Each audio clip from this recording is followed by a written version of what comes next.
one of the most important questions, if not the most important question that a filmmaker can ask of the film that he or she is making is, what is this film about? No, not primarily what is its plot or how is its narrative structured, though of course those are very important questions to ask as well, but really what is its theme? What's its message? What's its underlying idea? And once they've answered that what, they then move on to answering the how. How are they going to externalize that theme, that idea, and that message? How are they going to use color, light, music, casting, editing, and visual effects?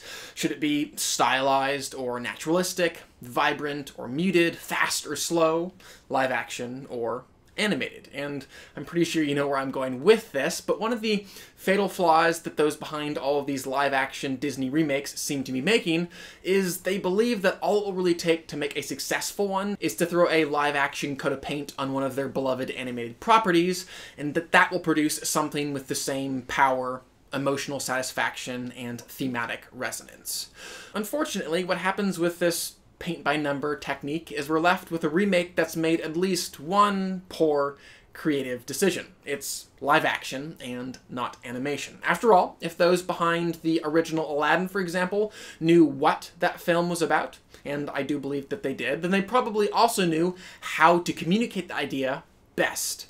They knew that animation was the most effective medium for those particular characters, that specific story, and that unique message and theme. But with something like the 2019 Aladdin, it so rarely felt like those behind it had asked those all-important what and how questions, which meant I was just stuck watching this rather tired recreation, this aimless homage to something that was never fully understood. Even worse, the filmmakers so many times simply assumed my investment in what was occurring on screen and never sought to really grab my attention with this specific film. Aladdin and Jasmine flying on the magic carpet singing A Whole New World, for example, completely missed what that scene was about and how it should be brought to life narratively and visually. Even though I think that the title of the song would make it pretty obvious. It's about a girl who'd been locked up pretty much her entire life, not allowed to see the world or even imagine the possibility of falling in love with someone that she genuinely connected with, finally being allowed to do both. So we should see that, right? Well, unfortunately, in this film, 90% of that sequence simply featured Aladdin and Jasmine sitting on the carpet in a medium-wide shot flying through and above clouds. We are barely shown any glorious vistas or amazing landmarks, and not given a single romantic look between the pair of them. It was like the filmmakers thought, oh, this is that scene where that famous song is sung, so let's simply film our lead actors singing it?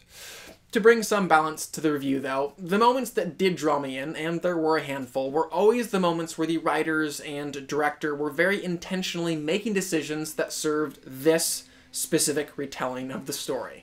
I'm not necessarily saying that what they did with Jafar in this film was great or even good, but he became far more interesting any time that they did at least attempt to flesh out his character.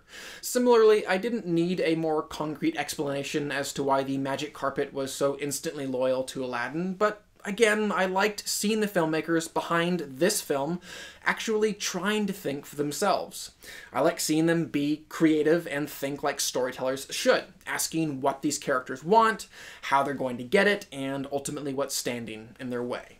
Unfortunately, not all the new additions work perfectly for me. As much as I really did like Jasmine's new song and Naomi Scott's performance as she was singing it, even while it was kind of shamelessly trying to be just yet another Let It Go hit, in this film, it did feel a little out of place and kind of provides some sort of point-of-view whiplash. Again, this film really was structured very, very similar to the original 1992 classic, and that film had a perfect tight structure, where A led into B, B teed up C, D set up E, etc., etc. And ultimately then, if the filmmakers really wanted new material like Jasmine's song to genuinely work, they needed to do a bit more work than just try and sandwich it between G and H.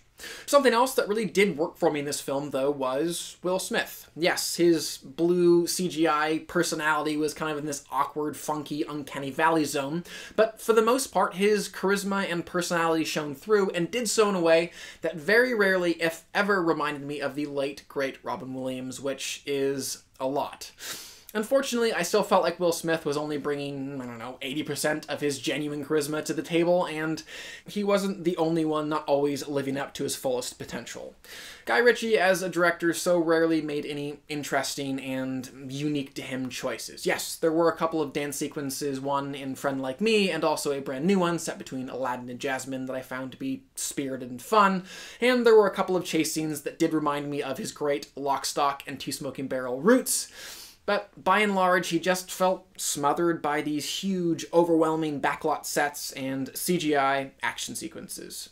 In all sincerity, I have little to no envy for those tasked with making these live-action Disney remakes. If they err too far in one direction, making the film too different from the original, some fans, like the one sitting next to me in the theater last night, will just be going the whole time, "Wait, what's this? This wasn't in the original movie."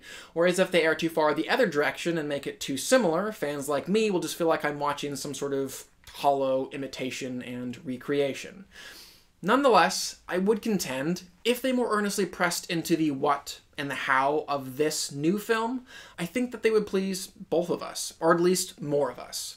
So ultimately, I will give this film a 2.5 out of 5, but I will maintain that Hart, because I really did like Naomi Scott as Jasmine, and I thought that Will Smith, especially given how much was stacked against him, did a pretty bang-up job as the genie. I am very curious, though, what you guys thought of the film, though, so definitely comment below and let me know, and also what has been your favorite of these Disney live-action remakes, and just to add another question to the pile, are you guys excited for the live-action Lion King? Finally, please do subscribe. I'm going to continue to review films and television on this channel, and I would love for you to stay up to date on all of those things. But for now, I'm Chris Hartwell. This is The Heartbeat. Thank you for joining me.